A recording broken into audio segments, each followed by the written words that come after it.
Crypto में एक चीज कहते हैं, not your keys not your crypto. Bitcoin का साइकिल होता है जो कि एक बुल और बियर साइकिल चलता है। वो चीजों को समझते हुए टेक्नोलॉजी जो यूज हो रही है, जहाँ पे हम फंड स्टोर कर रहे हैं। तो SIP अगर कोई आदमी कर रहा है तो आपके एक्सचेंज पर पैसा डिपॉजिट हो रहा है, कल को एक्सचेंज को कुछ हो गया तो उसका तो पैसा गया। सो अगर उस टेक्नोलॉजी को ब्रीच करके वो फंड कभी बाहर चला गया, किसी अटैकर ने अटैक किया और टेक्नोलॉजी ब्रीच हो गई उसकी, उस केस में वी हैव $150 मिलियन का इंश्योरेंस। आप ट्रम्प के पर्सपेक्टिव से क्या सोचते हो कि ट्रम्प इतना बढ़ावा क्रिप्टो को क्यों दे रहा है? इवन आज तक जितना बिटकॉइन उन्होंने खरीदा, एक भी सिंगल बिटकॉइन बेचा नहीं है। उनको पता है कि अगर आज एक बिटकॉइन हमारे हाथ से चला गया तो जो खरीद रहा है वो अपनी रिजर्व फुल कर रहा है।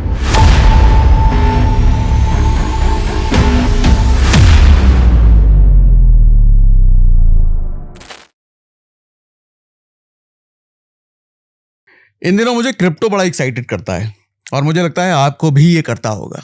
लोग क्रिप्टो के बारे में ज़्यादा से ज़्यादा जानना चाहते हैं, इसलिए आज हमने इनवाइट करा है एक ऐसे एक्सचेंज के फाउंडर को जो सिर्फ 28 साल के हैं और 2021 में उन्होंने एक्सचेंज शुरू किया था, जिस एक्सचेंज का नाम है सन क्रिप्टो।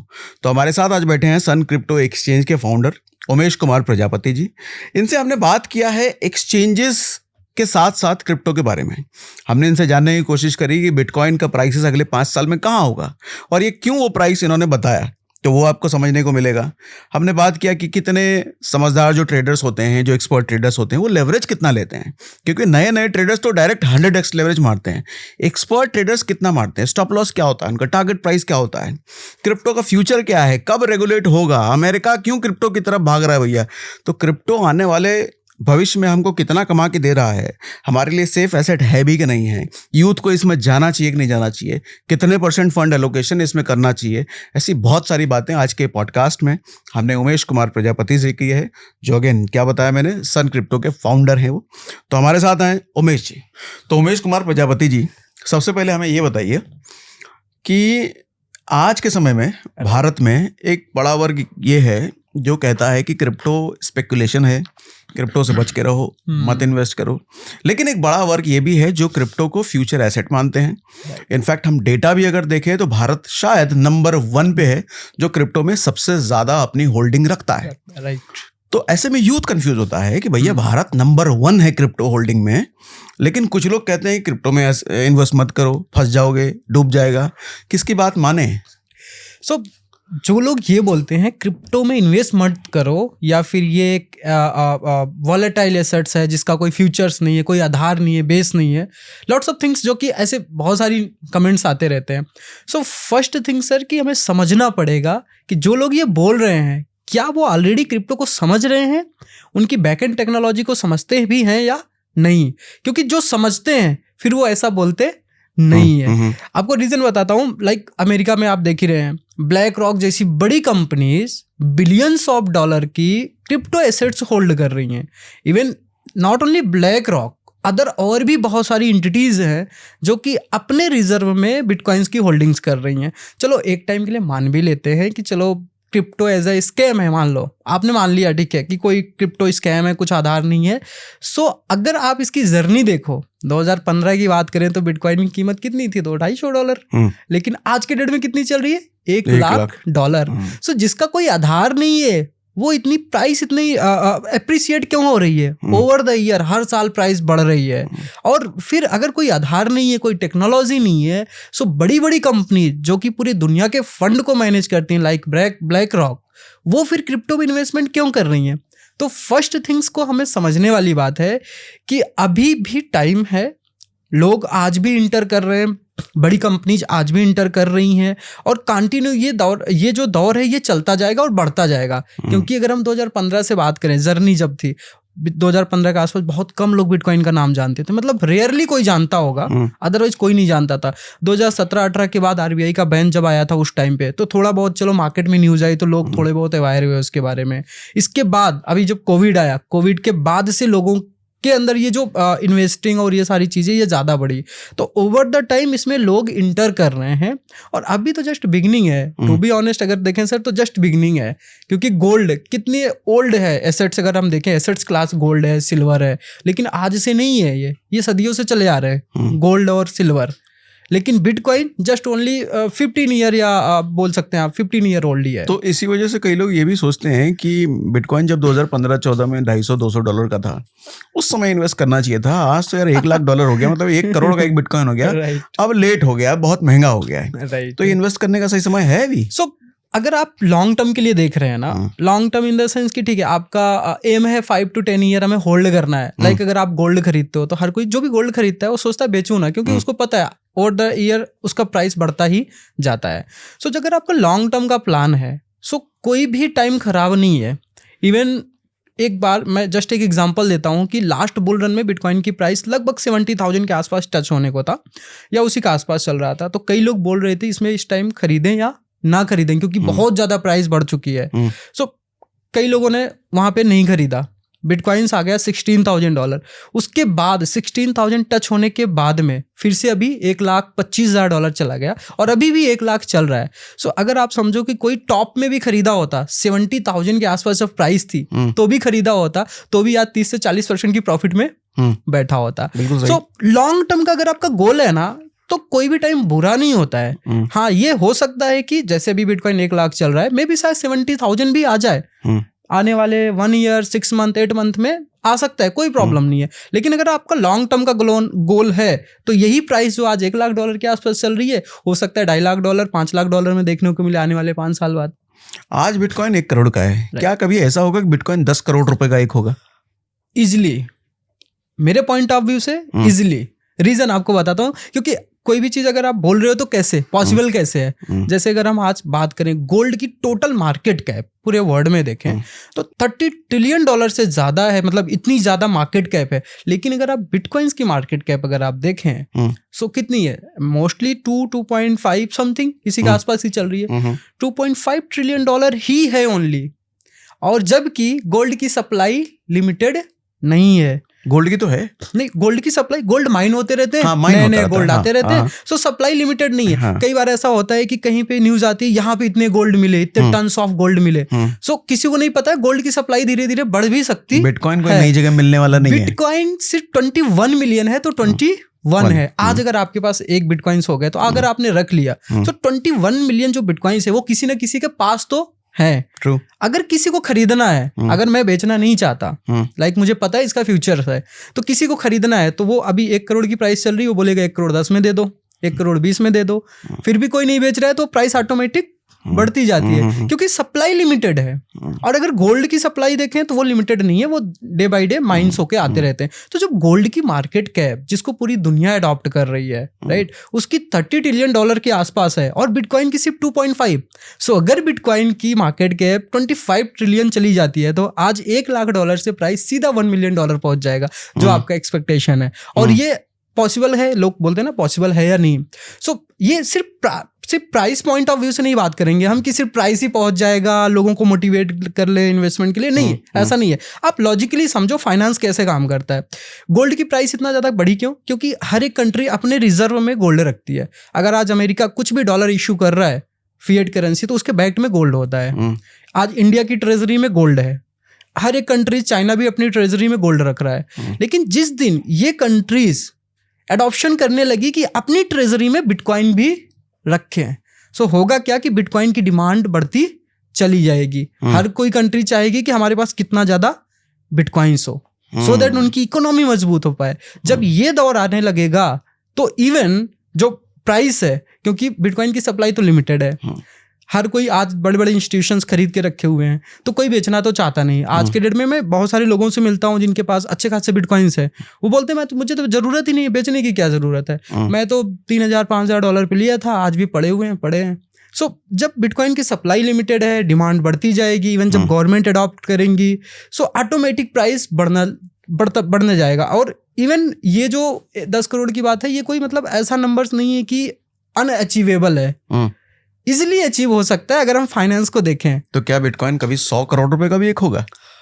आई थिंक होगा, बट शायद हम लोग उस में रहे या ना रहे पता नहीं, क्योंकि पॉसिबल है सर। पॉसिबल इसलिए कि सब कुछ डिपेंड करता है कि इकोनॉमी कैसी चल रही है। जितना ज्यादा इकोनॉमिक ग्रो होती है ओवर द वर्ल्ड, उतनी ज्यादा जो भी एसेट्स क्लास होती हैं, चाहे वो गोल्ड हो गई, सिल्वर हो गया, इवन बिटकॉइन हो गया, उनकी प्राइस ऑटोमेटिक बढ़ती जाती है। क्योंकि होता है क्या, इकोनॉमिक ग्रो कैसे होती है, बहुत ज़्यादा लोग हैं, बहुत ज़्यादा पैसे आ रहे हैं, तो जब लोगों के पास पैसे होते हैं तो कोई कैश में रखना पसंद नहीं करता। इवन बैंक में रखोगे आपको क्या मिलेगा, 5 to 7% इंटरेस्ट। लेकिन अगर आप वही गोल्ड में पार्क कर दिया, आपने बिटकॉइन में पार्क कर दिया, जैसे अब मैं आपको एग्जांपल बताता हूँ। मेरे एक नोन फ्रेंड्स हैं जिन्होंने लॉकडाउन के टाइम पे, जब ये कोरोना लगा था, उस टाइम पे उनके पास कुछ पैसे थे, सो बिटकॉइन की प्राइस आ गई थी $3,000 के आसपास लगभग ट्रेड कर रही थी। सो उन्होंने बोला यार इतनी प्राइस गिर चुकी है, मेरे पास कुछ पैसे हैं, डाल दें, बैंक्स में पड़े रहते हैं। सो उन्होंने मेरे से पूछा, मैंने कुछ सजेशंस नहीं दिया, मैंने कहा ठीक है आपकी अंडरस्टैंडिंग, आप देख लो, बट उन्होंने डाल दिया था। और वो पैसे जो बैंक में पड़े थे उस समय 10 से 12 लाख 15 लाख जो भी रुपए थे, अगर वो बैंक में आज होते तो ज्यादा से ज्यादा 18 लाख रुपए हो जाते मैक्स, 20 लाख हो जाते, 50 हो जाते। लेकिन आज अगर उन्होंने बिटकॉइन में जो पार्क किया है, आप सोचो कितना होगा। $3,000 की बाइंग है और आज $1 लाख चल रहा है। ठीक है। सो अगर उन्होंने 10 लाख भी डाला होगा तो मेरे हिसाब से, मतलब कैलकुलेशन भी अगर आप देखेंगे तो लगभग 5 to 10 करोड़ लगभग जाएगा। 10 लाख रुपए बन गए 5 से 6 करोड़ इसलिए बाप रे बाप। लोगों को लगेगा यार चलो तो अच्छा, कितने टाइम में हुआ, कब की बात करी, कब लॉकडाउन की बात है, लॉकडाउन मतलब 2020-21 में कोरोना आया था। ठीक है। उसमें का अगर आप प्राइस भी देखोगे, जिस दिन जब लॉकडाउन पूरे वर्ल्ड में लग रहे थे, सो उस टाइम पे बिटकॉइन की प्राइस बहुत तेजी से नीचे गिर रही थी। और इवन आप चार्ट भी देखेंगे पुराना जाके हिस्ट्री, तो $3,200 लगभग $3,000 के आसपास वो काफी टाइम तक रुका भी था प्राइस, ऐसा नहीं था कि डायरेक्ट भाग गया। तो एक बात बताइए, पिछले 5 साल में बिटकॉइन में अगर 10 लाख रुपए किसी ने डाले होते हैं, 10 लाख का 5 करोड़ बन चुका होता है आराम से। आज अगर कोई 10 लाख रुपए डालता है तो अगले 5 साल में बिटकॉइन कहाँ हो सकता है? हाँ, अब ये समझने वाली बात है। जरूरी नहीं है कि हम पास्ट में जो परफॉर्मेंस हुई है फ्यूचर में भी वही परफॉर्मेंस हो, ये जरूरी नहीं है। डिपेंड्स करता है कि मार्केट और इकोनॉमिक इस तरह से जा रही है। आपकी समझ क्या कहती है, आप एक एक्सचेंज को रन कर रहे हैं। एग्जैक्टली। सो जहां तक मैं समझ पाता हूं कि बिटकॉइन की फ्यूचर्स एंड प्राइसिंग के हिसाब से, सो आने वाले 5 साल बाद मिनिमम अगर आज $1 लाख देख रहे हो तो मिनिमम मेरे हिसाब से $500 कोई बड़ी बात नहीं है। मतलब 5 करोड़ का एक बिटकॉइन होगा इजिली जा सकता है। इसके पीछे लॉजिक जैसे मैंने आपको बताया कि धीरे धीरे बड़ी बड़ी कंपनीज बिलियंस ऑफ डॉलर में बिटकॉइन खरीद के रख रही हैं। इवन आज तक जितना बिटकॉइन उन्होंने खरीदा, एक भी सिंगल बिटकॉइन बेचा नहीं है। उनको पता है कि अगर आज एक बिटकॉइन हमारे हाथ से चला गया तो कल अगर मुझे लेना पड़ेगा तो शायद वो उससे कहीं ज्यादा प्राइस प्रीमियम देना पड़ेगा खरीदने के लिए। सो जो खरीद रहा है वो अपनी रिजर्व फुल कर रहा है। और इसमें सबसे नंबर 1 पे जो है, जो कंपनीज खरीदने वाली हैं, वो अमेरिका की कंपनीज है, लाइक माइक्रो स्ट्रेटजी है, जिन्होंने 6 लाख से ज्यादा बिटकॉइंस बाई किए हैं और अभी भी वो कंटिन्यू बिटकॉइन बाई कर रहे हैं। नॉट ओनली सिर्फ माइक्रो स्ट्रेटजी, बहुत सारी अदर कंपनीज भी हैं जो इसमें इंटर कर रहे हैं। तो जस्ट अभी तो 2, 4, 10, 20, 50 कंपनीज ही हैं। जस्ट धीरे धीरे करके जब अमेरिका में, even not America, even China, even India में जब ये ऑप्शन आ जाएगा, लाइक कि अगर आप कोई कंपनी रन कर रहे हो, आपके पास 100 करोड़ रुपए कैश पड़े हैं। अभी क्या होता है कंपनीज में, आप गोल्ड खरीद लो कोई बात नहीं, आपकी एसेट्स है, बट अगर आप बिटकॉइन नहीं खरीद सकते क्योंकि ऐसा कोई रूल और लॉ नहीं है। बट जिस दिन ये आ गया कि नहीं आप बिटकॉइन भी खरीद सकते हो, आप गोल्ड भी खरीद रहे हो तो बिटकॉइन भी खरीद को रिजर्व में रख लो। इवन कई सारी कंट्रीज के बैंक्स में भी ये परमिशंस हो गई है कि जो बैंक अपने रिजर्व रखते हैं, कई बार जो बैंक के पास पैसा होता है वो एक्चुअल में कैश तो पड़ा नहीं रहता, वो कहीं ना कहीं इन्वेस्टमेंट होता है, गोल्ड्स में, प्रॉपर्टीज में, बॉन्ड्स में, अलग अलग जगह पे। कई सारी कंट्रीज तो अपने बैंक को भी अलाउ किए हैं कि आप 2 से 5% तक का जो आपका पैसा है उसको आप बिटकॉइंस में भी होल्ड। ये बाहर की यूएस की बात कर रहे हैं आप? राइट। हाँ, यूएस में तो पेंशन भी शुरू हो गया ना, राइट, कि पेंशन का फंड आप क्रिप्टो में इन्वेस्ट करें, कर सकते हैं। सो बहुत सारी चीजें डेवलपमेंट हो रही हैं सर। और ये डेवलपमेंट जस्ट ये नहीं है कि सिर्फ एक फोमो चल रहा है। It's not FOMO. फोमो तो अगर आप देखो तो तब होता है जब किसका कोई वो नहीं होता, कोई आधार नहीं होता, आज है कल वो खत्म हो जाएगा। But bitcoins, even crypto currencies या जो टेक्नोलॉजी है वो कभी खत्म नहीं हो रही। हर दिन इस पे नई नई चीजें बन रही हैं। तो आपने जैसे कहा कि बिटकॉइन 5 करोड़ रुपए का हो जाएगा अगले 5 साल में, तो अभी 2025 है, 2030 तक बिटकॉइन होगा 5 करोड़ का। इस बात को आप कितने % श्योरिटी के साथ कह सकते हो, बेस्ड ऑन योर एनालिसिस के हिसाब से अगर मैं देखूं तो मैं 90% तक तो श्योर हूं। आप 90% श्योर हो कि अगले 5 साल में बिटकॉइन 5 करोड़ का होगा? राइट, अंटिल की कुछ ऐसी मिस हैपनिंग्स ना हो जो पूरे इकोनॉमी को डाउनग्रेड कर दे। वो क्या पॉसिबिलिटी है, क्या हो सकता जैसे है? अभी कोरोना आया था, तो उसमें क्या हुआ, 1-2 साल इम्पैक्टेड हुआ क्योंकि सारी पूरा वर्ल्ड स्टॉप हो गया, बिजनेसेस स्टॉप हो गए, बहुत सारी चीजें इम्पैक्टेड हुई थी। जब इस टाइप का कोई क्राइसिस आता है तो उसमें क्या होता है, जो ग्रोथ होती रहती है ना, वो एक सॉफ्ट डंप लेती है। तो ये एक नेचुरल क्राइसिस था, नेचुरल, मैन मेड नहीं था। मैन मेड नहीं, राइट। क्या ऐसा कुछ मैन मेड हो सकता है जिसकी वजह से बड़ा क्रैश आए? अगर कोई मैनमेड होता है, लाइक आज ट्रम्प बोल दिया बिटकॉइन कुछ नहीं है, खत्म है, डेड है, समथिंग लाइक दैट, क्योंकि इनके ट्वीट पे थोड़ी सी फ्लक्चुएशंस होती है, सो वो ज्यादा इम्पैक्ट नहीं करेगा। मे बी शायद एक दिन के लिए बिटकॉइन 10% ऊपर नीचे आएगा, अगेन मे बी एक हफ्ते बाद वो सीधा सा वहीं पे पहुंच जाएगा। लेकिन ट्रम्प अगर ऐसा बोलेगा भी तो मुझे लग रहा है वो शॉर्ट सेलिंग करने के लिए बोलेगा, वो नहीं। वो इंटरनल सब चीजें यही हो सकती हैं, क्योंकि उसका बेटा सबसे बड़ा क्रिप्टो का इन्वेस्टर है। हाँ, तो ये इसकी पूरी फैमिली तो क्रिप्टो में इन्वॉल्व है। करेक्ट। आप ट्रम्प के पर्सपेक्टिव से क्या सोचते हो कि ट्रम्प इतना बढ़ावा क्रिप्टो को क्यों दे रहा है?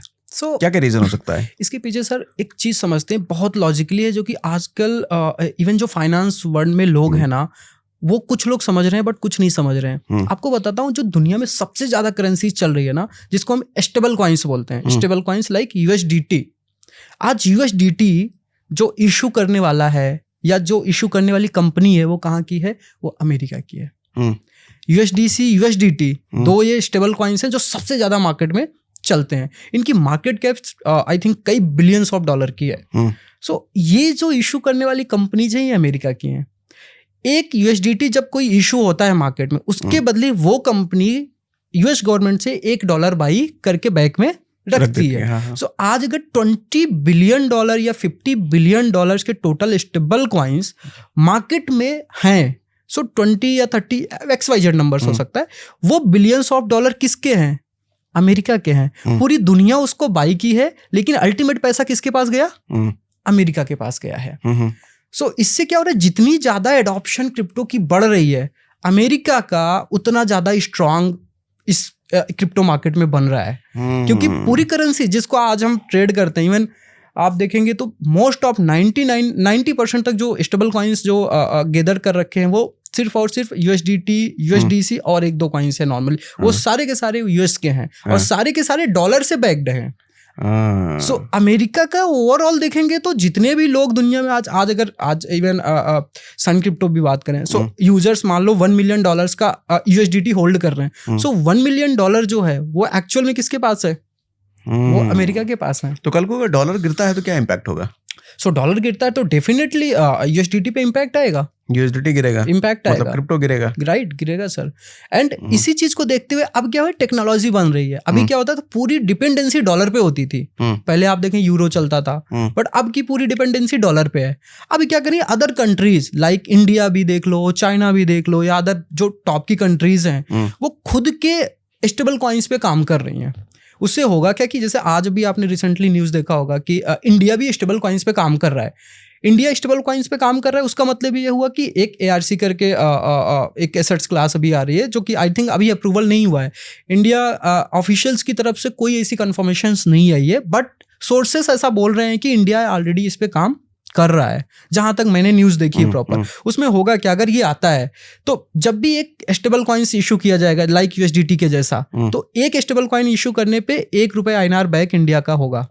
मतलब अगर इंडिया ने 100 करोड़ रुपए, इन केस एक एग्जांपल होता है, 100 करोड़ वो कॉइन्स इशू करता है मार्केट में, तो 100 करोड़ की INR रुपीज बैक होगी। मतलब at the end India INR को सेल कर रहा है पूरे वर्ल्ड में। INR की एडॉप्शन पूरे वर्ल्ड में बढ़ेगी और इंडिया की इकोनॉमिक होगी। और नॉट ओनली INR, गवर्नमेंट की जो ट्रेजरीज हैं, जो बॉन्ड्स हैं, वो सब इसके बैक्ड होंगे। सो अल्टीमेटली इंडिया स्ट्रांग होगा, इंडिया के पास हैंडसम पैसे आएंगे जब जैसे जैसे इस स्टेबल कॉइन्स की एडॉप्शन बढ़ेगी। और स्टेबल कॉइन्स की एडॉप्शन बढ़ने से क्या होगा, जो इंटरनेशनल ट्रेड होते हैं वो ईजी हो जाएंगे। क्योंकि आपको अगर रसिया से ऑयल खरीदना है तो आपने स्टेबल कॉइन सेटल कर दिया उनको, राइट। सो ये जो काम चल रहा है, ये धीरे धीरे इसलिए चल रहा है क्योंकि अभी तक जो डिपेंडेंसी थी वो अमेरिका पे थी। अब हर एक कंट्रीज अपने हिसाब से अपने को प्ले करने का ट्राई कर रहे हैं। और इंडिया की बात करें तो सर मैसिव नंबर्स है। मतलब मैं कई बार रिपोर्ट्स को डीपली जब पढ़ता हूँ कि इंडिया भी इतने ज़्यादा एडॉप्शन है। गवर्नमेंट तो चलो अभी ट्राई कर रही है कि चीज़ों को लाने का, लेकिन इंडिया में जो रिटेल यूजर्स हैं बहुत सारे लोग अभी भी नहीं इंडिया में कर रहे हैं क्योंकि क्रिप्टो से डर रहे हैं। लेकिन इसके बावजूद भी इंडिया टॉप नंबर पे है। तो आप सोचो जिस दिन इंडिया में रेगुलेशंस आया लोग होल्डिंग्स करने लगे, रियल में इन्वेस्टमेंट करना स्टार्ट किए, फिर इंडिया किस पोजीशन पे होगा? ऑलरेडी वो फर्स्ट नंबर पे है। आपकी एनालिसिस क्या कहती है, रेगुलेशन कब तक आएगा इंडिया में? I think regulations point of view से गवर्नमेंट का क्लियर इंटेंट है। मीन्स अगर बैन की बात कर रहे हैं, जैसे पहले भी कई बार हो चुका है, इवन एक बार आरबीआई ने बैन लगाया था, सुप्रीम कोर्ट ने खारिज कर दिया था। सो अभी भी बहुत सारे केसेस चलते रहते हैं, बहुत सारे स्कैम्स भी होते हैं इस मार्केट में। जैसे अभी मद्रास हाई कोर्ट ने बोला कि crypto currency as a property है।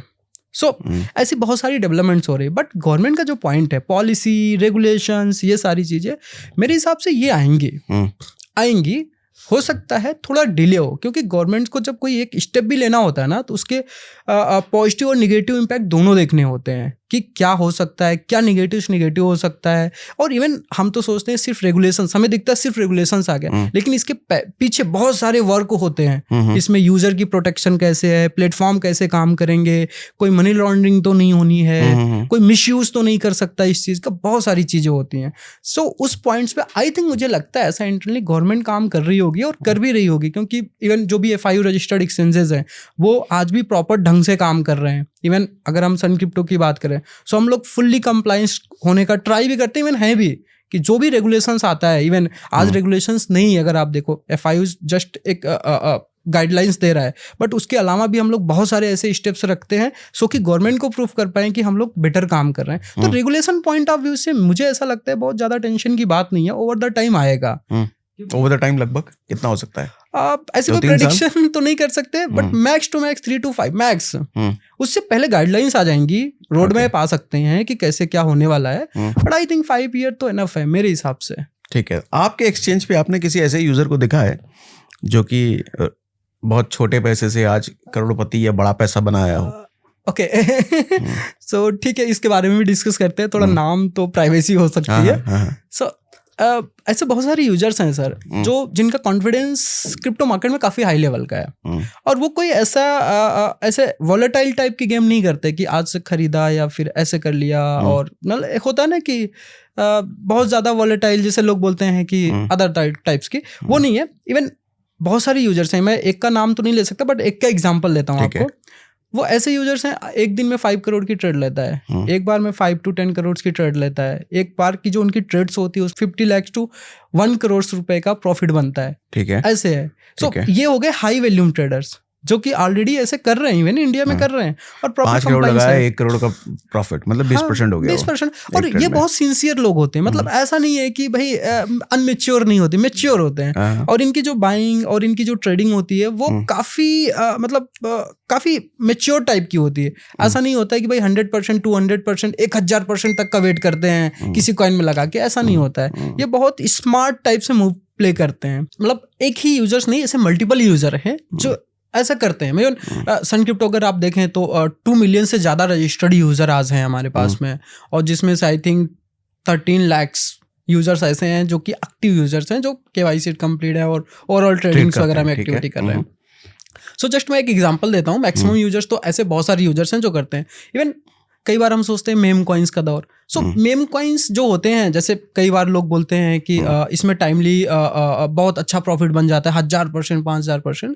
सो आई थिंक उसमें नहीं जाना चाहिए ज़्यादातर, उसको एक शॉर्ट टर्म गेम प्ले करना चाहिए। जैसे मैं आपको एग्जांपल देता हूँ, हमारे एक यूजर थे जो कि आई थिंक 1.5 समथिंग 2.5 के आसपास टोटल इन्वेस्टमेंट उनका था किसी एक मेम कॉइन्स में, जो अर्ली स्टेज में उन्होंने इन्वेस्टमेंट कर दिया था। आई थिंक वो लकली हमारे प्लेटफॉर्म पे लिस्टेड था वो, ठीक है। सो उन्होंने हमारे प्लेटफॉर्म के थ्रू इन्वेस्टमेंट किया, एंड विद इन 1 ईयर के आसपास, अगर या 1.5 ईयर में टोटल जो उनका रिटर्न्स आया था वो समथिंग 1 करोड़ प्लस के आसपास था। कितने दिन में?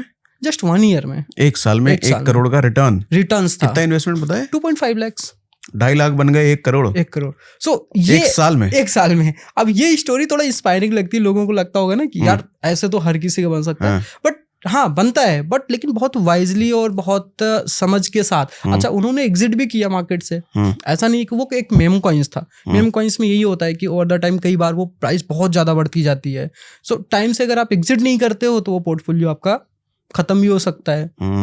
सो ऐसे और भी एग्जांपल्स हैं जो लोग पैसे बना रहे हैं। हाँ। अब ये क्या होता है, ये शॉर्ट टर्म्स का गेम है, चलो इसमें पैसे बन गए, लेकिन अब वही बात है कि अगर आप लॉन्ग टर्म का गेम, जैसे आपसे डिस्कशन हुआ अभी कि लॉन्ग टर्म का गेम है तो आपको बिटकॉइंस और इथेरियम्स वाली करेंसीज में जाना चाहिए। बट शॉर्ट टाइम्स की ट्रेडिंग के लिए आप अलग टाइप्स ऑफ क्रिप्टो होते हैं। जैसे अभी इंडिया में नहीं और पूरी दुनिया में अगर हम देखें तो प्राइवेसी कॉइन्स का बहुत ज्यादा चल रहा है। प्राइवेसी कॉइन इस तरह से होते हैं कि जो जिनको ट्रेस करना थोड़ा सा, मतलब ट्रेस किया ही नहीं जा सकता। हमने आपको भेजा, आपने किसी और को भेजा, सो वो पर्सन नहीं जान पाएंगे कि ये किससे आया है, वो सिर्फ आपको जान सकते हैं, राइट। ऐसे अगर हमने 2 2 3 4 5 एड्रेसेस पे लेके या ब्लॉकचेन एड्रेसेस के थ्रू भेजा तो वो ट्रैकेबल नहीं होता। तो रेलेवेंस क्या है इसका, क्यों यूज करते हैं इसको? एक्चुअली ये क्या, जब क्रिप्टो करेंसी या जो बिटकॉइंस हुआ था वो सेल्फ कंट्रोल और एक हिसाब से प्राइवेसी को लेके बनाया गया था। तो बट आज बिटकॉइंस की बात करें, इथेरियम या अदर जो भी क्रिप्टो करेंसीज हैं, उनको उनकी पब्लिक डोमेन में सारी इंफॉर्मेशन अवेलेबल है।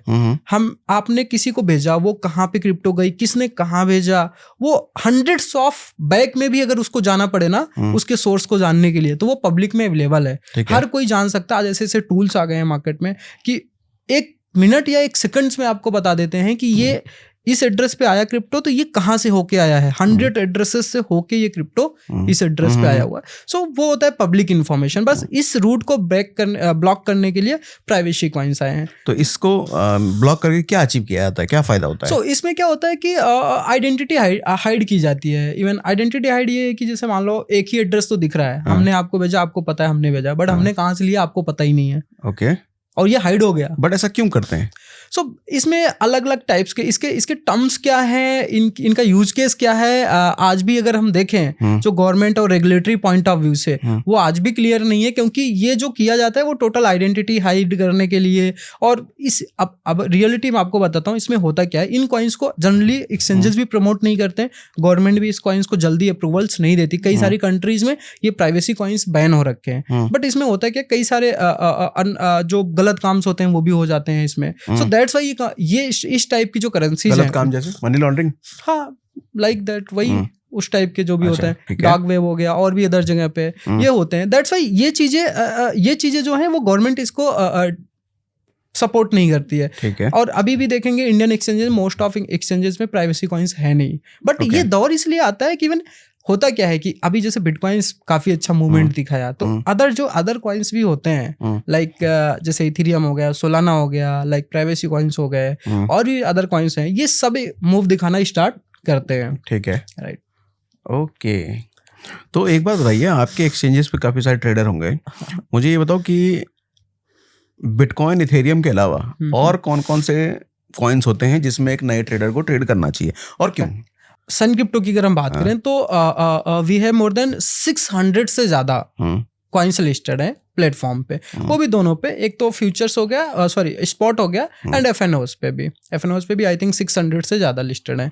सो अगर कोई नया है, राइट, तो अगर आपको एक लो मोमेंट के साथ प्ले करना है तो बिटकॉइन इथेरियम गुड ऑप्शन। लो वोलेटिलिटी के साथ आपको लेवरेज ठीक ठाक मिल जाता है, 25x 30x even 75x 100x का लेवरेज मिल जाता है, तो लो वोलेटिलिटी के साथ हो जाता है। बट कई बार ऐसा होता है कि जब कई बार मार्केट एक रेंज में चलती है, सो वहां पे मूवमेंट ज्यादा नहीं होता है। सो उस केस में क्या होता है कि कई बार ट्रेडर्स को क्या होता है, जो डेली ट्रेड करने वाला है उसको तो अपॉर्चुनिटी चाहिए।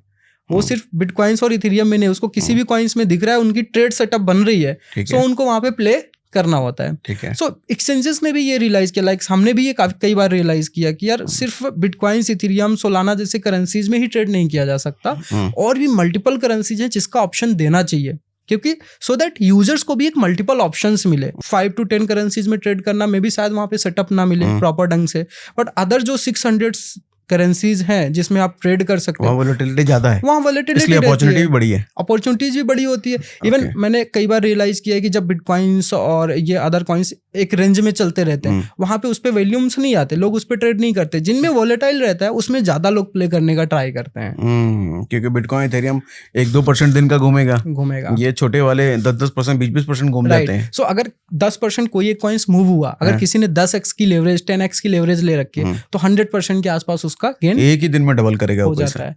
सो इसमें लॉस भी सेम तरह से होता है, बट एक्चुअली क्या होता है, एज अ प्लेटफॉर्म हमें ये देखना पड़ता है कि यूजर क्या चॉइस कर रहा है, राइट अगर हमने सिर्फ 10 कॉइन्स दे दिया तो वो बोर हो जाएगा यार, ये 10 कॉइन्स में दिन भर क्या है, मतलब नहीं मिल रहा है, इतना ट्रेड सेटअप नहीं बन रही है। सो उसको मोर देन 600 कॉइन्स मिलते हैं कि आपको इन 10 में नहीं मिल रहा है तो बाकी के 590 कॉइन्स हैं, उसको भी आप एक्सप्लोर कर सकते हो। तो एक बात बताओ, जैसे स्टॉक मार्केट में कहते हैं नए लोग जो आते हैं ऑप्शन ट्रेडिंग वगैरह करते हैं एक दिन में पैसे डबल करने के लिए, और रातों रात पैसे डबल, तो मुझे लगता है स्टॉक मार्केट में भैया बहुत ज़्यादा ही मुश्किल है।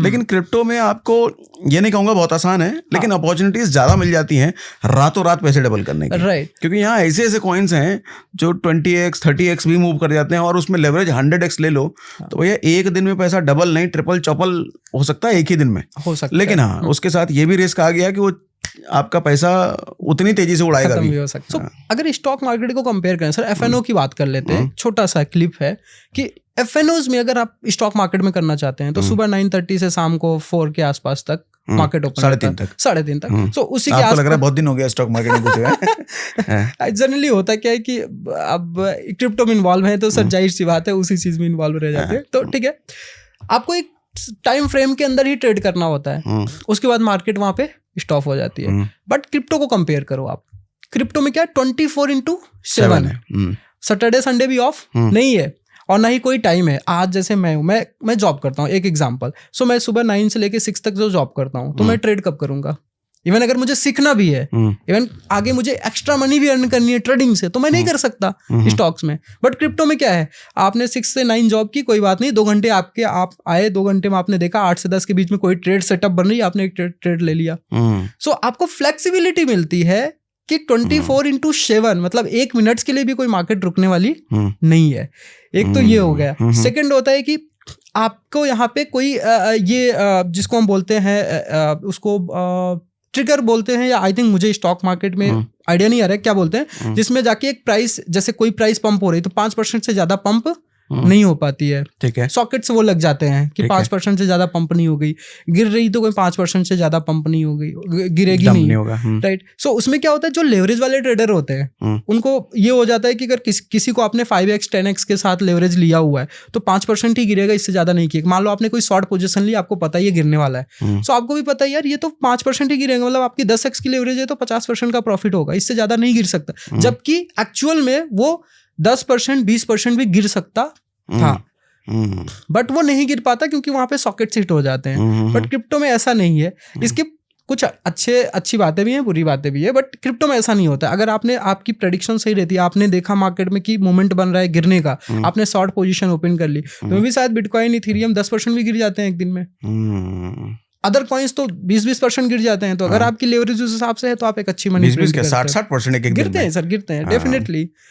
सो ये और भी ऐसे आइडियाज हैं, जैसे कि आपको अगर हम एफएनओ की बात करें तो स्टॉक्स में आपको हर एक लॉट पे कुछ मनी देना होता है, और जितनी दिन आपकी ट्रेड्स ओपन रहती है उस पे भी आपको चार्जेस देने पड़ते हैं। एक जो और टर्म्स होता है कि अगर हम स्टॉक्स में कोई पोजीशन ओपन करते हैं एफएनओ में, सो उसकी एक फिक्स टाइम के बाद एक्सपायरी होती है, जैसे वीकली एक्सपायरी हो गई, राइट, मंथली एक्सपायरी हो गई, ये एक्सपायरी होती है। सो अगर आप सोच रहे हो कि आपने मतलब कुछ भी लिया, आपने पुट लिया या कॉल लिया, जो भी लिया, आपको आपके प्रेडिक्शन, आपके कॉन्फिडेंस के हिसाब से आपने ट्रेड ले ली, बट आप उससे वीक से ज्यादा होल्ड नहीं कर सकते। लेकिन ऐसा भी कई बार होता है कि अपॉर्चुनिटी लंबी होती है, वो अगर आप 1 मंथ तक होल्ड करते तो शायद एक लंबी प्रॉफिट आपको देके जाता है, एक हैंडसम प्रॉफिट मिलता है आपको। बट ड्यू टू रिस्ट्रिक्शंस कि आप 1 वीक से ज्यादा होल्ड नहीं कर सकते, मंथ से ज्यादा होल्ड नहीं कर सकते, वहां पे ऑटोमेटिकली आपको एग्जिट लेना पड़ता है। बट क्रिप्टो में अगर आज मुझे लगता है, जैसे मैंने कई बार ऐसा रियलाइज किया, कई लोग ऐसे होते हैं, बिटकॉइन 125K था जब, तो उन्होंने शॉर्ट पोजीशन ओपन की। आज अगर वो 2 साल तक भी शॉर्ट पोजीशन ओपन करना चाहें तो ओपन कर सकते हैं। अगर मतलब आप चाहे कितना भी होल्ड कर लो, इसी को तो परपेचुअल ट्रेड कहते हैं। राइट। स्टॉक मार्केट में आपको होल्ड करने की फीस देनी पड़ती है, थीटा डे के कह लो, टाइम डे के कह लो, आपकी फीस लगेगी, आप जितना होल्ड करो। इधर कोई फीस नहीं है, इधर फीस नहीं है, साल 2 साल 3 साल तक होल्ड करके रखो। एक बार आपने ओपन किया, उस टाइम जो फीस लग गई। अब आप उसको उस ट्रेड को 1 साल 2 साल भी होल्ड कर रहे हो तो कोई प्रॉब्लम नहीं है, कोई फी एक्स्ट्रा पे नहीं करनी है। और सबसे बड़ी बात है, चलो फी तो एक अलग सेकेंडरी मैटर हो गया, एटलीस्ट आप होल्ड कर सकते हो। बट स्टॉक्स में आप होल्ड नहीं कर सकते क्योंकि वहां पे एक्सपायरीज होती है। तो बहुत सारे ऑप्शंस हैं। दैट्स वाई मैंने अपने ट्रेडर फ्रेंड से भी मिलता हूँ कई बार। सो उनसे मिलने के बाद ये रियलाइज होता है कि पहले वो लोग स्टॉक्स में ज्यादा इन्वॉल्व थे, बट अभी क्रिप्टो की तरफ मूव कर रहे हैं। चाहे वो एफएनओ की बात कर लें, स्विंग ट्रेड्स, इंट्राडे ट्रेड्स, वो सारे क्रिप्टो में मूव कर रहे हैं क्योंकि उनको वॉलेटिलिटी और फ्लेक्सिबिलिटी दोनों एक अच्छी अपॉर्चुनिटी उनको मिलती है। आपके एक्सचेंज पे कुछ ऐसे लोगों का डेटा आपने कभी निकाला है कि जो लोग पैसे डबल करते हों? ऐसे कितने लोग होते हैं जो पैसे डबल करते होंगे एक दिन में?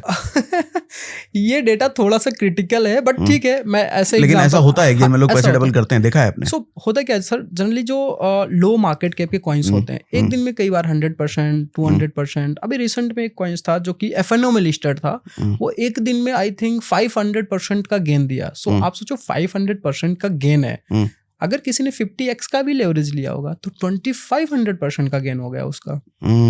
सो ये रियलिटी है। और कई बार होता क्या है कि अगर आप FNO जब ट्रेड करते हैं सो आपका स्टॉप लॉस तो फिक्स होता है कि आप करते हैं, लेकिन अगर आपने टेक प्रॉफिट नहीं लगाया तो कई बार क्या होता है मार्केट ऊपर चली जाती है। जैसे मैंने बताया आपको कि ये कॉइन्स 500% से ज़्यादा का मूवमेंट 24 आवर्स के अंदर दिखाया, तो इसमें क्या यूजर्स या ट्रेडर्स को एक अच्छी लेवरेज मिल जाती है कि अपनी पोजीशंस को आगे कंटिन्यू करने का। लेकिन क्या आपके एक्सचेंज पे रियल टाइम ऐसा कुछ डेटा आप लोग अलग करते हैं कि लोग यार डबल करते ही रहते हैं ये लोग, ऐसा कुछ? बहुत सारे हैं सर, बहुत सारे इवन ये डेटा अभी हमने पब्लिकली नहीं किया है, but we are building some tech की हम इस डेटा को भी रैंक वाइज दिखाएं। रैंक वाइज एक तो ये हो गया कि किसने सबसे ज्यादा प्रॉफिट बनाया, और एक हो गया कि किसके पास सबसे ज्यादा वॉल्यूम्स हैं। लेट्स कि किसी के पास 1 लाख है तो वो 2 लाख बना लिया, बट किसी के पास 10 करोड़ है, जो 10 करोड़ से ट्रेड कर रहा है वो कितना बना रहा है। सो दैट इससे क्या होगा कि उनको एक आइडिया लग जाएगा। बट इसके लिए भी हमारी पॉलिसीज हैं, हम उनसे कंफर्मेशन लेंगे कि आपकी ट्रेड्स को हम दिखा सकते हैं या नहीं दिखा सकते हैं। दैट्स वाई, जिसको हम कई बार बोलते हैं कॉपी ट्रेडिंग्स भी बोल सकते हैं। तो मुझे एक चीज बताइए कि आपके एक्सचेंज पर जो ज्यादा अच्छे ट्रेडर हैं, राइट, जो बड़ा कैपिटल से ट्रेड करते हैं, वो लेवरेज अमूमन तौर पे कितना लेते हैं? क्योंकि नए ट्रेडर्स को लेवरेज ना बड़ा अट्रैक्ट करता है। 1000 रुपए हैं, 100x लगा दो भैया, लाख हो गया। तो लेवरेज कितना लेना चाहिए नए लोगों को नहीं समझ में आता है। तो आप बताओ, रियल टाइम डेटा ज्यादातर समझदार ट्रेडर कितना लेवरेज लेते हैं? जहां तक अभी तक हमने एनालाइज किया है, क्योंकि कई बार होता है कि हम लोग को एनालाइज करना पड़ता है, मार्केट में कोई रिपोर्ट्स पब्लिश करनी होती है कि कितने लोग प्रॉफिटेबल हैं, लॉस में हैं। ये एनालिसिस में हमें जो दिखता है, जो स्मार्ट ट्रेडर्स होते हैं, जो आप बोल सकते हो एक प्रोफेशनल ट्रेडर्स हैं, जो एक अच्छी प्रॉफिट बना सकते हैं, कैपेबिलिटी रखते हैं, वो बनाते भी हैं ओवर द टाइम, उनकी जो लेवरेज होती है ना वो कभी 5 to 10x से ज्यादा नहीं होती है। कभी नहीं होती है। इवन बहुत स्मार्टली प्ले करते हैं वो। 5x उनका 2 to 5x नॉर्मली रहता है। जब उनको बहुत ज्यादा कॉन्फिडेंस होता है तो वो मैक्स टू मैक्स 10x जाते हैं। इसके साथ साथ वो अपना स्टॉप लॉस जो होता है ना बहुत टाइटली रखते हैं। मैंने कई बार देखा है, एक बहुत अच्छे ट्रेडर्स को देखा है, इतने कॉन्फिडेंस आ जाते हैं कि स्टॉप लॉस तो लगाते ही नहीं है। उनको पता है मार्केट तो नीचे आएगी ही नहीं, ये तो ऊपर ही जाएगी। लास्ट टाइम पे जो 19 बिलियन का क्रैश हुआ, वाइप आउट हुआ, जिनके स्टॉप लॉस नहीं होंगे वही लोगों तो बर्बाद लोग तो गए। जिनका स्टॉप लॉस था उन 10% 20% के पास लॉस कट करके उनका पोर्टफोलियो सेफ है, एटलीस्ट नुकसान नहीं हुआ है। ये जो स्मार्ट ट्रेडर होते हैं ये 5 to 10x से ज्यादा का लेवरेज नहीं करते हैं। स्टॉप लॉस कितना रखते हैं लोग? जनरली ये कैलकुलेशन लगाना मुश्किल है, बट एक जनरली जो परसेंटेज में आता है ये 5 से 10% का ही मैक्सिमम लेते हैं, क्योंकि उससे ज्यादा लॉस लेने का भी इनका एक हिसाब से बोलो कि बनता नहीं। रीजन बताओ। तो एक बात तो प्रॉफिट लॉस का रेशियो कितना होता है? अगर वो 10% का स्टॉप लॉस है तो टेक प्रॉफिट कितना होता है परसेंटेज? टेक प्रॉफिट कई बार उनकी जो सेटअप्स होती है, जैसे उनकी जो सेटअप्स होती है, अब सेटअप्स तो वो बनाते हैं, बट जनरली ये आता है कि 30% कई बार होता है, 30% का प्रॉफिट, हाँ, और लॉस 10% का, और वो लेवरेज काउंट हो गया, वो लेवरेज काउंट करके चलते हैं। लेट्स एक ट्रेड सेटअप उन्होंने सेट किया कि ये ट्रेड यहाँ तक ब्रेकआउट हुआ, यहाँ जा सकता है, राइट। सो जहां पे जा रहा है, अगर वो 5% का है, उनकी लेवरेज 5x की है, तो 25% का प्रॉफिट उनको गेन होगा। सो वो फिक्स रखते हैं, और जो स्टॉप लॉस होता है वो भी फिक्स रखते हैं, राइट। ठीक है। तो आपने बताया कि लेवरेज 5 से 10x से ऊपर नहीं रखते, राइट। स्टॉप लॉस 10% के आसपास, और टेक प्रॉफिट 30% तक चला जाता है, वो डिपेंड अपॉन एक्सपर्टीज, राइट, कि वो क्या सिनेरियोज बन रहे होते हैं। तो एक नए ट्रेडर को कितना रखना चाहिए, टेक प्रॉफिट का परसेंटेज और स्टॉप लॉस का परसेंटेज? जब भी कोई ट्रेड सेट करता है ना, आई थिंक मेरे हिसाब से उसको सबसे पहले एनालाइज करना चाहिए कि उसका जो ब्रेकआउट पॉइंट है जहाँ पे एंट्री कर रहा है वो क्या है, और एक रेजिस्टेंस जो होता है जिसको हम सपोर्ट्स बोलते हैं, सपोर्ट्स जो बोलते हैं वो क्या है। सपोर्ट से ऑलरेडी बिल्कुल सपोर्ट पे नहीं रखना चाहिए। कई बार ऐसा भी होता है कि मार्केट सपोर्ट को टच करके फिर से निकल जाती है। सो सपोर्ट से 1-2% के आसपास रखो, एक डिपेंड की कितना आपने लेवरेज ले रखा है। और जो आपका जो रेजिस्टेंस है, जहाँ पे रेजिस्टेंस होता है, जहाँ पे तक प्राइस जाने के बाद एक बार डिप लेती है या फिर उसको ब्रेक नहीं कर पाती है, सो उससे थोड़ा सा नीचे आप डेफिनेटली अपना टेक प्रॉफिट लगा के रखो, क्योंकि कई बार होता है कि रेजिस्टेंस तक पहुंचती नहीं है चीजें, उससे पहले ही वो डंप हो जाती है। नहीं तो टारगेट कितने % का होना चाहिए, स्टॉप लॉस कितने % का? ये अगर जो मैं एंट्री से सीधा ही परसेंटेज पूछूं। हाँ, सो मैक्सिमम मेरे हिसाब से 10% से ज्यादा लॉस नहीं लेना चाहिए पर ट्रेड पे। ठीक है, मेरे हिसाब से ऐसा लगता है। बाकी सेटअप सबका अलग अलग अपना ओपिनियन होता है। ठीक है। और टेक प्रॉफिट तो एटलीस्ट 20% 30% तक तो होना ही चाहिए। और अभी तक जो स्मार्ट ट्रेडर्स की जो डिटेल्स आती हैं या जो ट्रेड करते हैं, उनका जो रेशियो होता है वो 70-30 का होता है। कई बार 65-35 का हो जाता है, नहीं तो 70 और 30 का रेशियो बराबर चलता है। 70% विनिंग्स ट्रेड होती हैं, 30% जो होता है जो स्टॉप लॉस हिट हो जाता है या फिर ब्रेक इवन पे बाहर आ जाते हैं। तो कितने % ट्रेडर्स प्रॉफिटेबल हैं? सो एक्चुअल में ट्रेडिंग देखें सर, देखो हर कोई ट्रेडर बोलता है और हर कोई ट्रेडर प्रॉफिटेबल नहीं है। इवन रियलिटी ये है, जैसे स्टॉक मार्केट में डेटा है 90% से ज्यादा ट्रेडर्स प्रॉफिटेबल नहीं होते हैं। तो क्रिप्टो में या आपके एक्सचेंज पर कितने % ट्रेडर प्रॉफिटेबल होते हैं? सो ट्रेडिंग्स की बात करें, जो आपने स्टॉक को कंपेयर किया ना, राइट, अगर हम देखें तो 20% के आसपास ट्रेडर होते हैं जो कि इवन अपना पोर्टफोलियो सेव कर पाते हैं और प्रॉफिट बना पाते हैं। ये दोनों काउंट हो गए इस पे। इवन जितना उन्होंने लगाया कैपिटल उसके हिसाब से रहते हैं या फिर प्रॉफिटेबल रहते हैं। बाकी जो है वो लॉस में जाते हैं। अच्छा, लॉस में जाने का भी कई रीजंस होते हैं। तो इसका मतलब ये समझें कि स्टॉक मार्केट में 10% से भी कम है जो प्रॉफिट बनाते हैं, यहाँ पर 20% से ज्यादा है जो प्रॉफिट बनाते हैं। ये आप सन क्रिप्टो एक्सचेंज की बात कर रहे हैं या क्रिप्टो इंडस्ट्री की बात कर रहे हैं? जो हमने अपनी क्रिप्टो अपनी एक्सचेंज पे एनालाइज किया वो भी है, प्लस और भी मार्केट के सिनेरियोस, क्योंकि डेटा पब्लिक होता है। इवन कई बार बहुत सारे डेटा पब्लिश होते हैं, कौन कितनी प्रॉफिट बना रहा है। अच्छा, ये जो प्रॉफिट बनाते हैं ना, ये बिल्कुल थोड़े से स्मार्ट टाइप के लोग होते हैं, इन द सेंस कि जिनको एक अच्छी नॉलेज होती है। और जो लॉस लूज करने वाले नंबर्स हैं वो ज्यादा है, वो होते हैं न्यू यूजर्स। अब मैंने एक ट्रेंड से एनालाइज किया, न्यू यूजर्स आते हैं ग्रीड में आके 50x का लेवरेज करके एक ट्रेड ओपन कर दी। सो प्रॉब्लम क्या होता है, 50x की लेवरेज से आपने ट्रेड ओपन कर दी, 1 या 2% मार्केट आपके अपोजिट में गई, आपका पोर्टफोलियो खत्म, लिक्विडेशन हो जाएगा, लिक्विडेशन हो जाता है। सो मेरे हिसाब से जो नए ट्रेडर्स होते हैं या जो अभी लर्निंग फेज में है या सीख रहे हैं, एक हिसाब से मेंटर नहीं कर रहे हैं किसी को, खुद सीख रहे हैं, सो उनको भी इस चीज को फॉलो करना चाहिए कि भाई आप 5% 10% से ज्यादा मत लो लेवरेज, और अपने स्टॉप लॉस टाइट रखो। अगर आपकी प्रेडिक्शन है मार्केट ऊपर जाएगी, बट अगर आपके अपोजिट में कोई भी मार्केट गई किसी भी टाइम, एटलीस्ट आपका 10% लॉस हुआ, बाकी पोर्टफोलियो सेफ है, सो दैट आप आगे की ट्रेड प्ले कर पाओ। ठीक है। अच्छा, अभी जैसे सन क्रिप्टो के बारे में भी आपने बताया, सन क्रिप्टो में ऐसा क्या है जो इसकी यूएसपी है या बाकी एक्सचेंजेस नहीं दे पा रहे हैं? राइट, सो फर्स्ट थिंग्स ये है सर कि वी हैव नॉट ओनली की फ्यूचर ट्रेंड ऑप्शंस। कई बार लोग पूछते हैं क्रिप्टो एक्सचेंज में मतलब फ्यूचर्स ऑप्शंस होना चाहिए, बाकी तो कुछ पता ही नहीं। मतलब कई बार होता है ना, कई एक्सचेंजेस में है। सो सन क्रिप्टो सबसे पहली बात है कि आप किसी एसेट्स को एक्चुअल में बाई कर सकते हो। एक्चुअल इन द सेंस, अगर आपको बिटकॉइन बाई करना है तो आप बिटकॉइन को बाई कर सकते हो इजिली, और उसको होल्ड कर सकते हो, मींस स्पॉट ट्रेड है। तो ये तो सारे एक्सचेंज पे होता है? नहीं, कई सारे एक्सचेंज है इंडिया में। कुछ ऐसे एक्सचेंज है सिर्फ फ्यूचर्स ऑप्शंस कराते हैं। तो एक तो मार्केट है जिसमें कि आप 600 से ज्यादा कॉइन्स बाई कर सकते हो, ये है। इवन इसके बाद में हमारे पास में SIPs के ऑप्शंस हैं। SIPs भी कई सारे प्लेटफॉर्म इंडिया में दे रहे हैं, बट मेरे हिसाब से कुछ गिने चुने हैं जो SIPs देते हैं। सो SIPs भी सिर्फ 1-2 करेंसीज में नहीं है, टॉप की लगभग 10 to 15 करेंसीज हैं जिसमें आप SIP स्टार्ट कर सकते हो एट द टाइम। और SIP को कोई फी भी नहीं लगती है। इवन एक्सचेंजेस कोई फी चार्ज नहीं करते। मिनिमम SIP कितने रुपए हो जाती है? मिनिमम 100 रुपीज से स्टार्ट कर सकते हैं। 100 रुपए वीकली या मंथली?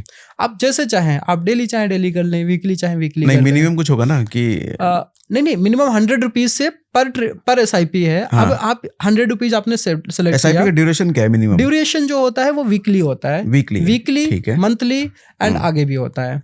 इवन कई बार अभी हम लोग भी काफी डिस्कस कर रहे थे, कई लोग बोलते हैं मैं डेली बाई करना है, 100 रुपए 50 रुपए का डेली बिटकॉइन बाई करना है। तो डेली का भी ऑप्शन दे रखा है? डेली का भी ऑप्शन हम लोग ला रहे हैं, इस वीक में आ जाएगा। ओके, सो SIPs हो गया। इवन इसके बाद कई लोग क्रिप्टो करेंसी को होल्ड कर रहे हैं। लेट्स कि आपके पास एक बिटकॉइन है, एक एग्जांपल बता रहा हूं, आप उसको होल्ड कर रहे हो, बट आपको कोई रिवॉर्ड नहीं मिल रहा है। आपके पास क्रिप्टो करेंसी पड़ी है, एक्सचेंज पे पड़ी है, कुछ नहीं मिल रहा है। जैसे बैंक में पैसे पड़े रहते हैं तो कुछ सेविंग इंटरेस्ट मिलता है। सो क्रिप्टो करेंसी में इसको हम, एक वर्ड होता है जिसको बोलते हैं स्टेकिंग। ठीक है, स्टेकिंग में क्या होता है, आपकी क्रिप्टो करेंसी पड़ी है तो एक्सचेंज आपको रिवॉर्ड देता है, उसी क्रिप्टो करेंसीज के ऊपर वो ब्लॉकचेन की एक टर्म्स होती है जिसमें डेलीगेशन होता है, बट एसेट्स कंट्रोल ओवरऑल रहती है। ऐसा नहीं कि एसेट्स कहीं और दे दिया फिर वहां से रिवॉर्ड अर्न कर रहा है, ऐसा नहीं होता है। सो स्टेकिंग का भी ऑप्शन हमारे पास में है जिसमें कि मोर देन 20 से ज्यादा कॉइन्स है जिसको आप स्टेक कर सकते हो।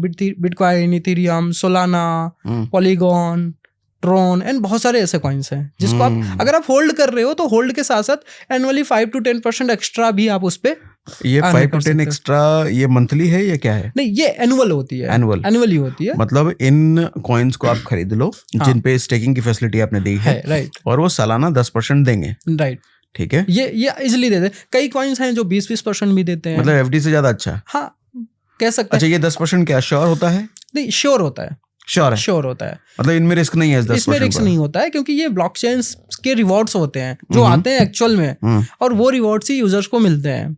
और ऐसा नहीं है कि एक्सचेंज खुद से पे कर रहा है कोई चीज।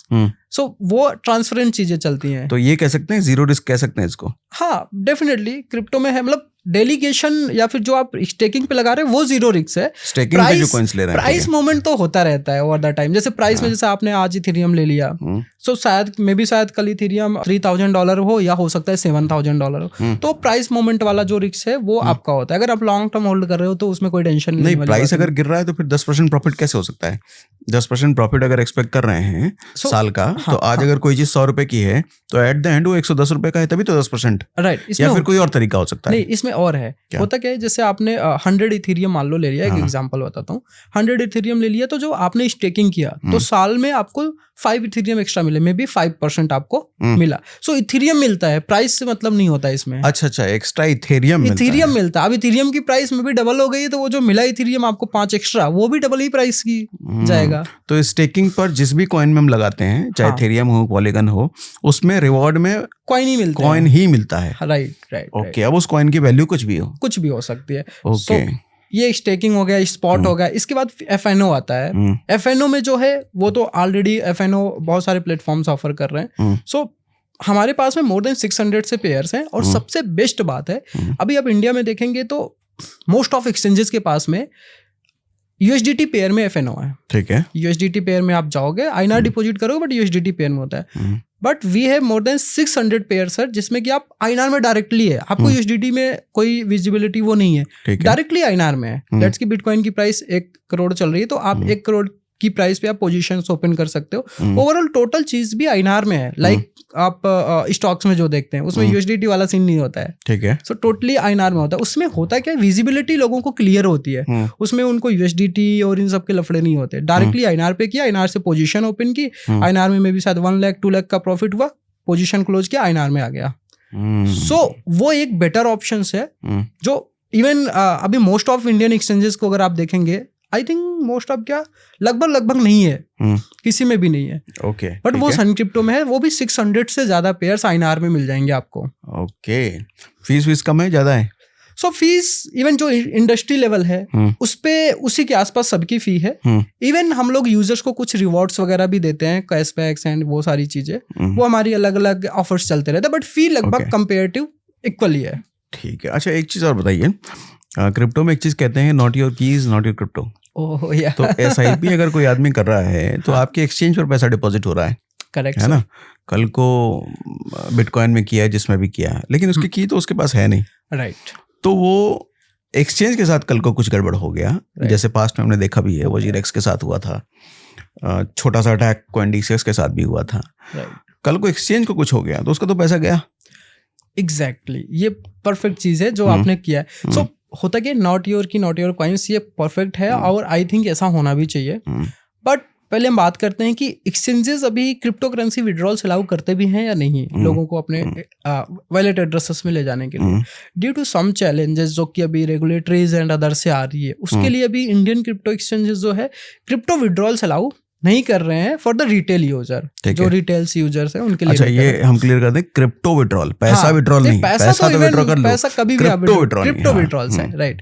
कई लोग गलत समझ लेंगे, अरे पैसा डाला विड्रॉ नहीं होगा, पैसा तो विड्रॉ होगा, आप क्रिप्टो नहीं निकाल नहीं सकते। लेट्स आपने 10 लाख रुपए या इवन 10,000 की क्रिप्टो बाई की, आप कभी भी सेल करो, INR अपने अकाउंट से विद इन सेकंड्स में विड्रॉ कर लो, कोई प्रॉब्लम नहीं है उसमें। बट जो क्रिप्टो आपने बाई की है उसको आप बाहर नहीं ले जा सकते, वो चैलेंजेस है एक। सो ये कुछ regulatories and other point of view से ये चीजें जो चैलेंज सबको फेस करना पड़ रहा है फॉर जो एचएनआईज क्लाइंट होते हैं और जो इंटिटीज या बड़ी कंपनीज होती हैं उनके लिए आज भी ये अलाउ है, वो आज भी विड्रॉ कर सकते हैं। लेट्स आप एक प्रीमियम क्लाइंट, अच्छा एचएनआईज को अलाउड है? एचएनआईज को अलाउड करते हैं मैक्सिमम, कुछ बहुत सारे एक्सचेंजेस है एचएनआईज को अलाउ करते हैं, इवन सन क्रिप्टो भी अलाउ करता है। रीजन क्या होता है उसमें, हम एक अलग से वेरिफिकेशन हमारा प्रोसेस है। अगर आपको खुद भी, आप एचएनआईज नहीं हो, आपको खुद भी विड्रॉल लेना है तो आप एक रीच आउट करोगे, एक फॉर्म होता है जो फिल करोगे, आपको हमारी टीम एनालाइज करेगी, एक प्रॉपर वेरिफिकेशन होता है सो दैट वो फंड्स कहीं मिसयूज ना हो। ठीक है, सो वहां पे विड्रॉल्स अलाउ कर दिए जाते हैं। ठीक है, सो ये हो गया। अब बात करते हैं कि जो लोग विड्रॉ नहीं कर पाते हैं उनके लिए क्या है, क्योंकि एक्सचेंज के साथ कभी कुछ मिस हैपनिंग्स हो जाती है तो क्या होगा, पास्ट में जैसे आपने बोला हुआ है।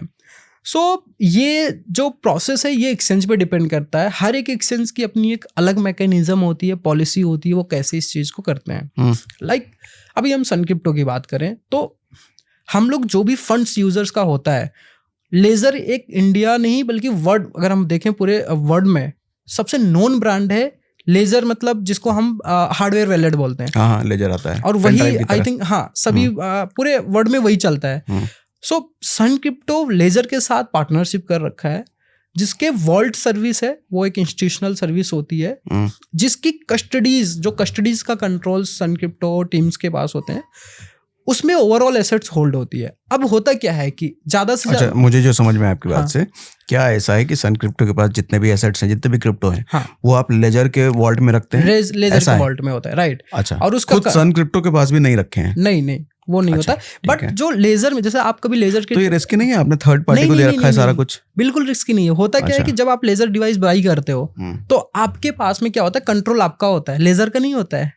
लेजर उसको कभी कुछ नहीं कर सकता, ठीक है। वो जब निकालना चाहोगे आप निकालोगे। तो जो वोल्ट सर्विस होती है उसका जो ओवरऑल कंट्रोल होता है, जो पॉलिसीज एंड कंट्रोल हमें बनाने पड़ते हैं, वो हमारे पास ही होते हैं। लेजर भी उसमें चाहकर कुछ नहीं कर सकता, बट लेजर का टेक्नोलॉजी यूज हो रहा है। अब है क्या कि जब ये टेक्नोलॉजी जो यूज हो रही है, जहां पे हम फंड स्टोर कर रहे हैं, मे भी शायद मान लो 50 मिलियन 40 मिलियन जो भी XYZ है, वो होल्ड वहां पे हो रहा है। सो अगर उस टेक्नोलॉजी को ब्रीच करके वो फंड कभी बाहर चला गया, किसी अटैकर ने अटैक किया और टेक्नोलॉजी ब्रीच हो गई उसकी, उस केस में वी हैव $150 मिलियन का इंश्योरेंस।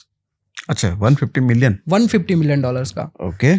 करंटली अभी सन क्रिप्टो के पास अराउंड 50 मिलियन के आसपास एवीएम होगा something, but we have $150 million जो कि हमारे पूरे पैसे कवर हो जाते हैं। ओके। सो वो ब्रीच अभी होता क्या है, टेक्नोलॉजी ब्रीच होती है मैक्सिमम। आप अगर कोई ट्रांजेक्शंस कर रहे हो, मे बी शायद आपकी प्राइवेट की चोरी हो जाती है, या जिस इंटरफेस से आप इंटरेक्ट कर रहे हो, मान लो आपने डिवाइस लगाया तो कहीं ना कहीं किसी UI पे ही तो आप उसको ट्रांजेक्शन साइन कर रहे होगे। अगर वही पूरा कंप्रोमाइज हो गया, वो टेक ही कंप्रोमाइज हो गया, तभी जाके ये चीजें हैपेंस होती हैं जो पास्ट में हुई हैं।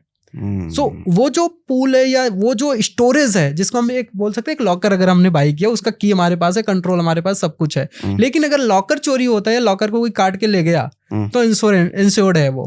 सो दैट्स वाई जो मेन की पॉइंट्स है जो हम लोग अपने यूजर्स को ऑफर करते हैं वो ये है कि अगर आपको लग रहा है कि फियरफुल फेज, ऐसा लगता है कि नहीं क्रिप्टो एक्सचेंजेस पे एसेट्स होल्ड करना रिस्की है, सो आई थिंक वो चीजें हम लोग सॉल्व कर रहे हैं। ठीक है। तो अब एट द एंड मुझे एक सवाल का जवाब दीजिए। एक बड़ा कंफ्यूजन होता है जो फाइनेंशियल मैनेजमेंट करते हैं, कितने % अपने इन्वेस्टमेंट का क्रिप्टो में इन्वेस्ट करना चाहिए, और करना भी चाहिए नहीं करना चाहिए? अच्छा, सो सर वैसे तो आप ये जो सवाल पूछ रहे हैं ये मैं भी कई बार ऐसा, मतलब कई सवाल ऐसे आते हैं कई बार, बट करना भी चाहिए या नहीं, सो इसमें मेरा ये ओपिनियन है कि करना चाहिए।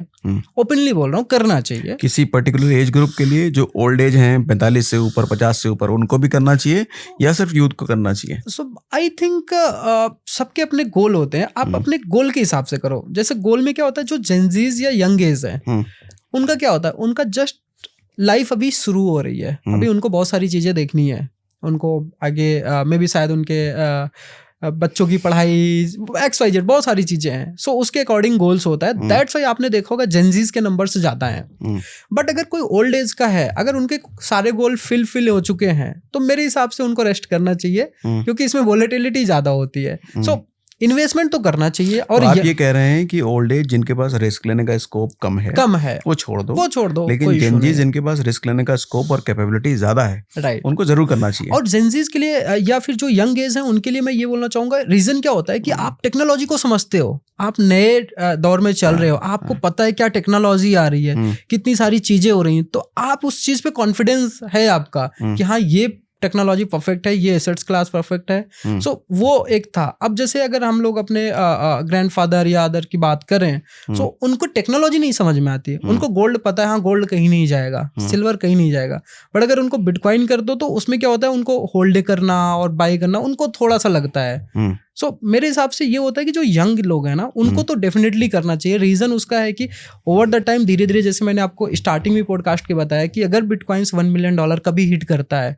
तो एटलीस्ट बेनिफिट कौन ले पाएगा, जो यंग लोग हैं। आज आपने जो भी इन्वेस्टमेंट किया था वो ओवर द टाइम एक अच्छा हैंडसम रिटर्न आपको दे जाएगा। और अब रही बात कि कितना परसेंट एलोकेट करना चाहिए, लेट्स कि हमारे पास में 1 लाख रुपए है इन्वेस्टमेंट के लिए ओवरऑल, सो उसमें से जो मैं प्रीफर करता हूँ 30% गोल्ड में जाना चाहिए।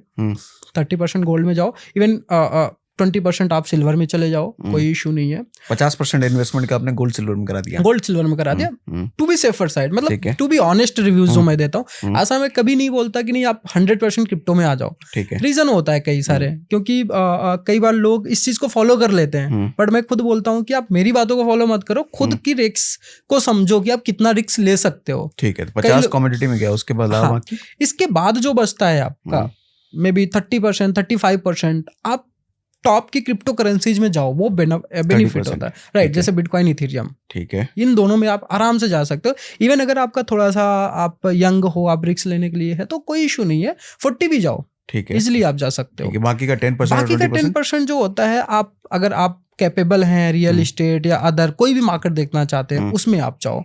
आप स्टॉक्स में भी जा सकते हैं। अब स्टॉक्स में मैंने कम नंबर इसलिए रखा है क्योंकि मेरा फेवरेबल जो है इंडस्ट्री वो है क्रिप्टो, दैट्स व्हाई हमने क्रिप्टो में एलोकेशन ज्यादा रखा है। बट अगर आप स्टॉक्स में ज्यादा इन्वॉल्व हो तो आप क्रिप्टो या फिर गोल्ड वाले को थोड़ा सा कम करके थोड़ा स्टॉक में बढ़ा सकते हो। तो आपके हिसाब से म्यूचुअल फंड में जाने का कोई मतलब ही नहीं है? ऑनेस्ट सर मैं बताऊं, म्यूचुअल फंड्स और ये जितने रिटर्न्स देते हैं, आप अगर एक आपको डेटा बताता हूँ, कोविड में जब आया था, कोविड के बाद से बहुत अच्छा 2 साल रहा है कि स्टॉक मार्केट के लिए 2 या 3 साल मैक्सिमम बहुत अच्छा रहा है, बहुत premium, even all time high पे रिटर्न्स दिए हैं। म्यूचुअल फंड्स हो गया, स्टॉक्स हो गए, लेकिन उसके बाद के 3 साल में कोई रिटर्न्स नहीं। लास्ट 1 साल तो वर्स्ट है। उससे 1 साल भी अगर आप देखोगे तो हैंडसम रिटर्न्स नहीं दिए हैं, चाहे वो निफ्टी 50 हो गया, अदर जो भी है टॉप के जिसको हम बोलते हैं, नहीं दिए हैं।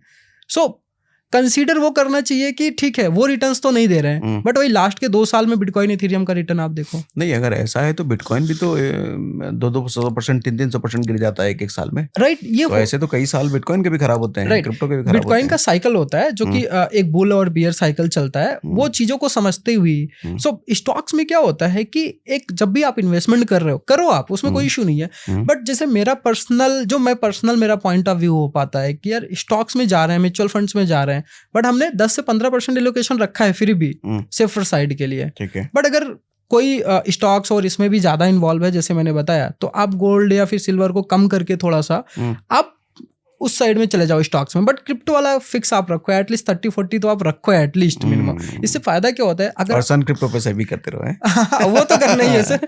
जो एक्चुअली है ना कि आज अगर आप नहीं करोगे, आज ये पॉडकास्ट जो लोग देख रहे हैं मे भी शायद 5 ईयर 10 ईयर बाद भी देखेंगे, सो उस टाइम प्राइस में भी शायद 500 के होगा, बट आज हम डिस्कस करें 100 के हो, मे भी शायद 6 मंथ बाद कोई ये पॉडकास्ट देखेगा तो प्राइस में भी 70 के भी आ सकती है, मतलब $70,000 भी बिटकॉइन की प्राइस आ सकती है। लेकिन SIP एक ऐसा वर्ड है ना जिसमें कि आपने आज 1 लाख पे खरीदा, कुछ क्वांटिटी मिली XYZ अमाउंट, आपने 10,000 रुपए का फिर खरीदा जो 90 की प्राइस पे, तो आपको ज्यादा बिटकॉइन मिले। 70 की प्राइस आ गई, आपने 10,000 का खरीदा, वो ज्यादा बिटकॉइन मिले। सो आपकी SIP करते करते जो एवरेज प्राइस आ जाती है ना, वो एक हैंडसम प्राइस बनती है। और जब यहाँ से बिटकॉइंस आगे बढ़ना स्टार्ट किया, सो आपका रिटर्न्स काफी अच्छा होता है। और अगर आपको लगता है कि हमें बिटकॉइंस, क्रिप्टो में इन्वेस्टमेंट नहीं करना चाहिए या इसको कंसीडर ही नहीं करना चाहिए, ओवरऑल टेक्नोलॉजी ही फेक है समथिंग, सो आप पिछले 10 से 15 सालों का रिकॉर्ड्स निकाल के आप देख लीजिए। बिटकॉइन की प्राइस 2015 में कितनी थी, 16, 17, 18, आपको दिखेगा $250 से जर्नी स्टार्ट होके, स्टार्ट तो वैसे $1 के आसपास हुई थी 2010 में, बट हम 15 को कंसीडर करते हैं क्योंकि तब तक अवेयरनेस काफी आ चुकी थी मार्केट में। तब से लेके आज 2025 में $250 से प्राइस पहुंच गई है $1 लाख। हाँ, वो तो जब भी आप देखो 70% अगर किसी साल गिरता है तो अगले साल 200% जंप मार देता है। जंप करता है। फिर अगले साल किसी साइड 86% 90% गिर गया तो 300-400% जंप मार देता है। जंप मारता है। और अभी रिसेंट के जो 10 साल रहे ना, सबसे हाईएस्ट रिटर्न देने वाला जो एसेट्स है वही है बिटकॉइन और इथेरियम, जो कि तो सही है। ये ज्यादा रिटर्न्स अभी तक दिया है और इवन आगे भी देगा। रीजन क्या है कि अभी अडॉप्शन नहीं है सर। है क्या, आज गोल्ड, जैसे मैंने पहले ही बताया, गोल्ड में इतने पैसे लगे पड़े हैं, तो एक समय के बाद एक ट्रेंड चेंज होता है, एसेट्स क्लास आती है। जैसे पहले आपको याद होगा यूरो खूब चलता था, डॉलर का कहीं नाम नहीं था। उसके बाद यूरो डाउन हो गया, फिर आ गया डॉलर। डॉलर अभी भी चल रहा है, हर जगह चल रहा है। और ऐसे करके पहले लोग इन्वेस्टमेंट गोल्ड सिल्वर में करते थे, वो आज भी कर रहे हैं। लेकिन उसके बाद रियल एस्टेट आ गया, लोगों को उससे ज्यादा बेनिफिट दे रहा है। उसके बाद अब एसेट्स क्लास धीरे धीरे चेंज हो रही है। तो हर एक नई एसेट्स क्लास जो होती है ना, उसमें अपॉर्चुनिटीज अच्छी मिलती है अगर आप एज अ फ्यूचर प्लान कर रहे हो तो। सो मेरे हिसाब से इसको स्किप नहीं करना चाहिए। और एटलीस्ट कुछ एलोकेशन तो रखो। अगर आप 40% नहीं कर सकते, एटलीस्ट 10 to 20% रखो, बट रखो जरूर, क्योंकि वो जितना 10% 20% आपको रिटर्न देगा उतना आपका 80% नहीं दे पाएगा। अच्छा, एक लास्ट सवाल, आप देखने में काफी यंग लगते हो। हाँ। एक एक्सचेंज के फाउंडर हो आप, आपकी एज कितनी है? 28। हाँ। सिर्फ 28 साल, मतलब मुझसे आप 10 साल छोटे हो।